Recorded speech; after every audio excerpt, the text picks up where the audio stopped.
大家好，我叫樹人。呢位係 Kevin 啦，同埋 Kenneth 啦。咁我哋係今次美化球場計劃嘅策劃團隊。咁好高興受 APO 嘅邀請，咁參與到呢個計劃。成個計劃其實係為咗3個球場我哋喺灣仔軒尼詩道啦、遊樂場啦、沙田嘅排頭村遊樂場啦，同埋喺元朗嘅中星徑遊樂場咧進行一個美化嘅設計。咁成個過程咧，其實我哋由策劃成個公眾嘅互動嘅過程啦，去到我哋點樣可以提取某啲靈感，做個設計咧。咁最尾其實個目標都係希望創造更有活力嘅運動場啦。咁從而咧可以將文化氣息同埋呢個康樂嘅元素咧融為一體，增加呢個社區嘅歸屬感嘅。沙田排頭村遊樂場其實係一個非常特別嘅公共空間嚟嘅。咁香港嘅遊樂場或者運動場都係好細啦，但係其實沙田排頭村咧本身嗰個遊樂場佢係好開闊啦，可以睇到天空啦，後邊嘅山頭綠化。我哋成個理念其實都希望以共融為一個主題啦。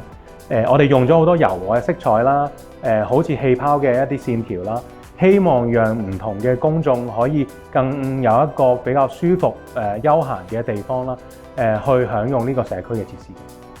軒尼詩道遊樂場咧係俾2條好繁忙嘅高低不一嘅道路夾喺中間，亦都有條樓梯喺旁邊連接住，而且咧有一埲好特別嘅石牆。唔同時間咧都有唔同嘅公眾喺度忙裏偷閒。呢個球場咧比一般正規球場係細嘅，所以好多唔同嘅公眾咧都會發揮佢哋嘅想像力，去諗一啲新規矩。所以喺公眾參與嘅活動裏邊咧，好多公眾都同我哋分享佢哋點樣想像唔同嘅色彩、唔同嘅創意交錯匯聚喺我哋呢個新嘅空間裏邊，成為我哋咧設計呢個球場嘅一啲好重要嘅啟示。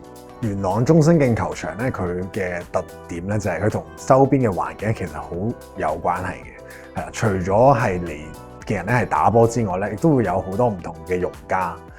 記得喺我哋嘅公眾分享活動入邊咧，好多嘅公眾分享佢哋嘅球場故事咧，就係嚟呢度睇波啦，嚟呢度跑步啦。咁最深刻就係有一位小妹妹，佢話佢喺球場呢度咧執到唔同嘅花啦。點解會有呢啲嘅活動咧？其實都好關呢個球場本身係空間事啊。我哋今次美化遊樂場嘅計劃咧，希望為社區帶來更多嘅色彩啦。希望亦都同時為一啲公共空間帶來更多嘅活力。希望大家可以有更多嘅故事同埋回憶可以凝聚喺呢啲地方啦。